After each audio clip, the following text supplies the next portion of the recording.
everyone, and welcome to Oiltober Week 4. This is the final week of Oiltober, the painting challenge inspired by Inktober, but instead of ink, I'm creating one small oil painting every single day of the month of October.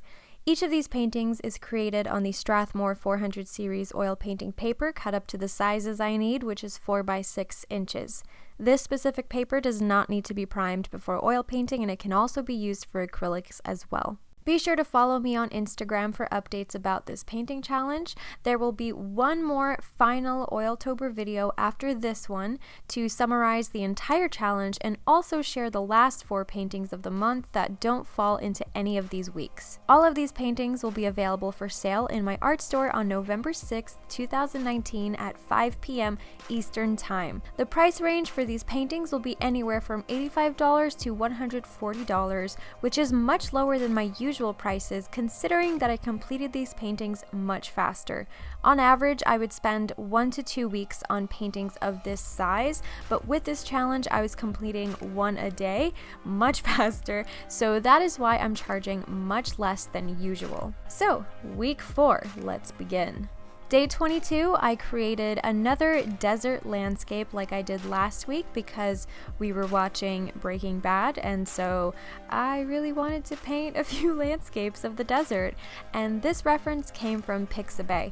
Most of the paintings were referenced by me. I usually use my own photography as inspiration. However, sometimes I like to use pexels.com or Pixabay, and those have royalty-free images which you can use for commercial or personal purposes, and also for art. Day 23, I painted another New Mexico themed painting. This reference came from one of my own images that I took while driving in Albuquerque a few years ago when I lived there, once again inspired by Breaking Bad. You can see the Sandia Mountains in the background. You can always see them pretty much anywhere you are in Albuquerque, and that's something I really loved about that city. There is a small window of time when the sun is setting and the mountains have a really soft, warm, sometimes almost pink glow to them, and that's what I wanted to paint here, the setting sun reflecting off of the mountains in the background. Day 24, I painted an extreme close-up of a water droplet on a hydrangea flower. I made an 11 by 14 inch painting very similar to this a while ago, like a few years ago. I think it was 2016. And I also haven't painted water droplets in a very long time. So I found this reference in my super old external hard drive from a few years ago, and I decided to make this painting a part of my Oiltober series as well. Day 25, I painted a couple flowers on another one of my African violets. I actually lost the name to this one. It's another one that was grown from a leaf that came from Ukraine, and it was a gift from my mom, but we lost the label to it, so I have no idea what it's called, sadly. But it produces these big, gorgeous violet flowers, and I really could not do it justice with my paint. However, I did try, but yeah, it's just naturally seeing it in person way more beautiful than anything I could ever paint. Day 26, I painted a little scene from the neighborhood I used to live in Albuquerque. Wow, we're just on a theme here. Again, I'm blaming Breaking Bad for the inspiration to paint New Mexico again, but this reference was taken during a walk when I was dropping off print orders, and there was sunshine where I was standing, but in the background, because I was on elevated ground, I could see very far, which is something I love when living in a place with mountains and different land elevations.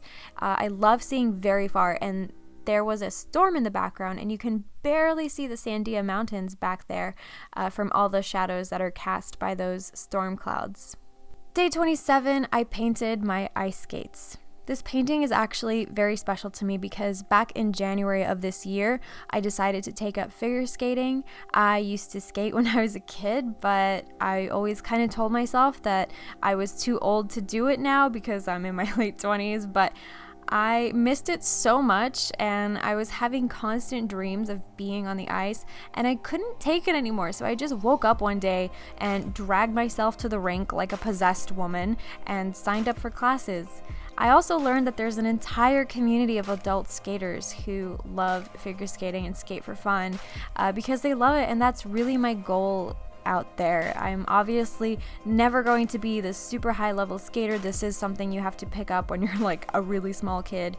I'm a total beginner and just solidifying the basics, but I'm totally in love with the sport, and it's actually been an amazing outlet for me this year. I just switched to private coaching this month so I could start training for the official adult tests with US figure skating, and that's why this painting is very special to me because it symbolizes something that has made me very happy this year.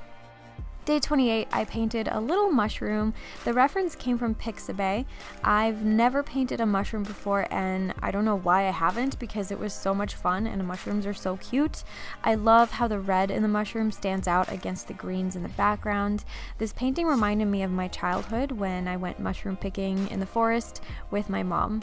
We didn't pick this specific mushroom though. I think it's actually kind of poisonous, but super adorable nonetheless.